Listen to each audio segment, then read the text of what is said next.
बॉलिवूड अभिनेता सैफ अली खानवर जीवघेणा हल्ला झालाय। मध्यरात्री घरात शिरलेल्या एका अज्ञात व्यक्तीने सैफवर हा हल्ला केलाय। या हल्ल्यात सैफ अली खान जखमी झाला असून त्याच्यावर सध्या मुंबईतील लीलावती रुग्णालयात उपचार सुरू आहेत। अशातच आता सैफ अली खानवर झालेल्या हल्ल्यानंतर पत्नी करीना कपूर हिने यावर प्रतिक्रिया दिली आहे। नेमकं करीनाने काय म्हटलंय हेच या व्हिडिओत पाहूयात। सैफ अली खान आणि करीना कपूर हे वांद्रे येथे राहतात। याच घरात रात्री 2:30च्या सुमारास एक अज्ञात व्यक्ती घुसली। धक्कादायक बाब म्हणजे सैफची लहान मुलं ज्या रूममध्ये झोपलेली त्याच रूमच्या बाल्कनीमधून या अज्ञात व्यक्तीने सैफच्या घरामध्ये प्रवेश केला। सैफच्या घरात काम करणाऱ्यांनी त्या व्यक्तीला पाहून आरडाओरडा सुरू केला।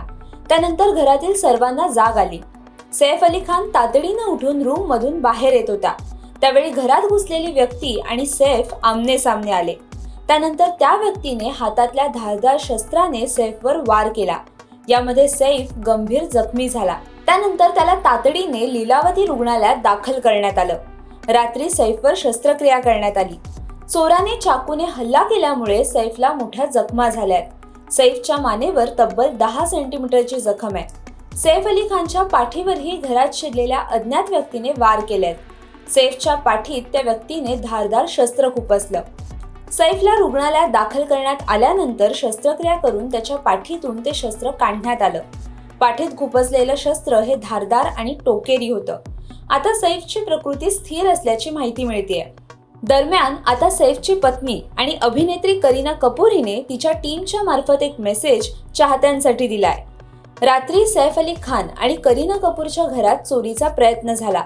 सैफच्या हाताला दुखापत झाली असून त्याच्यावर रुग्णालयात उपचार सुरू आहेत। इतर कुटुंबीय ठीक आहेत। आम्ही मीडिया आणि चाहत्यांना संयम राखण्याची विनंती करतो। पोलिसांकडून या प्रकरणी तपास सुरू असल्याने मीडिया आणि चाहत्यांनी या प्रकरणी कोणतेच अंदाज वर्तवू नयेत। तुम्हा सर्वांनी व्यक्त केलेल्या काळजीबद्दल धन्यवाद, असं करीनाच्या टीमने म्हटलंय। हा सर्व प्रकार घडला तेव्हा करीना नेमकी कुठे होती याबाबतही काही अपडेट समोर येत आहेत। करीनाने सोशल मीडियावर केलेल्या पोस्टनुसार ती काल रात्री नाईट आउटला गेली होती, तर सैफ हा मुलांसोबत घरी होता। पण जेव्हा करीनाला ही बातमी कळली तेव्हा ती लीलावती रुग्णालयात दाखल झाली। सध्या सैफ अली खानची तब्येत ठीक असून पोलीस या सर्व घटनेचा तपास करतायत। हल्लेखोराला शोधण्यासाठी गुन्हे शाखेने 15 टीम तैनात केल्यात। याच प्रकरणातील आणखी अपडेट जाणून घेण्यासाठी माय महानगर लाईव्हला नक्की सबस्क्राईब करा आणि बेल आयकॉन प्रेस करायला विसरू नका।